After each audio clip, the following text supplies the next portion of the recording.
அன்பின் கர்த்தாவே மே நன்றியோடு துதிக்கிறோம், ஸ்துதிக்கிறோம்ப்பா. கர்த்தருடைய கரத்தில அர்ப்பணிக்கிறோம். எங்க வாழ்க்கையில ஆட்டுக்குட்டியின் இரத்தத்தினாலும், சாட்சியின் வசனத்தினாலும் ஜெயிக்கிற ஒரு வாழ்க்கை எங்களுக்கு தாங்க.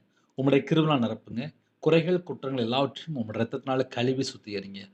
இரவு நேரத்தில இன்பமான தூக்கம் தாங்க. வரக்கூடிய காரியத்தை வெளிப்படுத்துங்க. தேவையில்லாத சொப்பனங்கள் எல்லாவற்றையும் விலக்கிருங்க. நைட் ஷிஃப்ட்ல நைட் டிரைவிங் லைன்ல இருக்காங்க. கர்த்தருடைய கரம் பிள்ளைகளோட கூட இருக்கட்டும். திருமணத்துக்கு ஆயத்தமா இருக்காங்க. ஏற்ற துணைய தாங்க. திருமணம் முடிந்ததுக்கப்புறம் நெறைய குறைகள், குற்றங்கள் எல்லாவற்றையும் மன்னித்து உங்க பிள்ளைகள பரிசுத்தப்படுத்தி ஆஸ்வதிங்க. ஆலயத்துக்கு போக கிருபை செய்யுங்க. எல்லா குடும்பமும் ரட்சிக்கப்படணும்.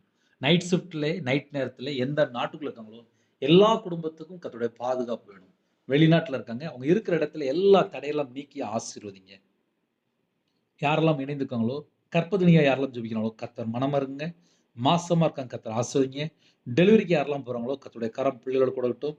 இணைந்திருக்கிற எல்லா குடும்பத்தையும் உம்முடைய இரத்த கோட்டைக்குள்ள வேலையடைங்க. இந்த நாள் முழுவதும் பாதுகாத்த கிருபைக்காக நன்றி. தேவன் அருளிய அப்ப மினிஸ்டர் உம்முடைய கரத்துல அப்படினோம். இணைந்திருக்கிற எல்லா குடும்பத்தையும் ஜீவ புஸ்தகத்துல அப்ப எழுதப்படணும்ப்பா. எங்க வாழ்க்கையில கத்தரை விட்டு தள்ளி போன பாவத்தை மன்னித்து, உம்முடைய இரத்தத்தினால கழுவி சுத்திகரிங்க. கடன்ல, கஷ்டத்திலே, கண்ணீர்ல எந்த குடும்பத்தில வேதனையோட இருக்காங்களோ, எல்லா வேதனையெல்லாம் நீக்கி போட்டுருங்க. அவங்களுடைய தேவைகள் சந்திங்க. இந்த குடும்பத்தை ஆசீர்வதிங்க.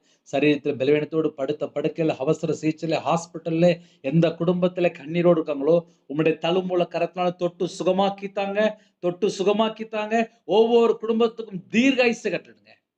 எல்லா குடும்பத்திலும் தேவ சமாதானம் நிரப்பி ஆசீர்வதிங்க. அதிக அளவில் உம்முடைய சமூகத்தில கண் விழிக்க கிருபை செய்யுங்க. தேவையில்லாத எந்த ஒரு காரியத்தில போய் சிக்கிக் கொள்ளக்கூடாது.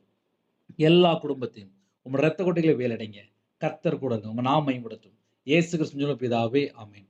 தேவனுக்கே மகிமை உண்டாதாக.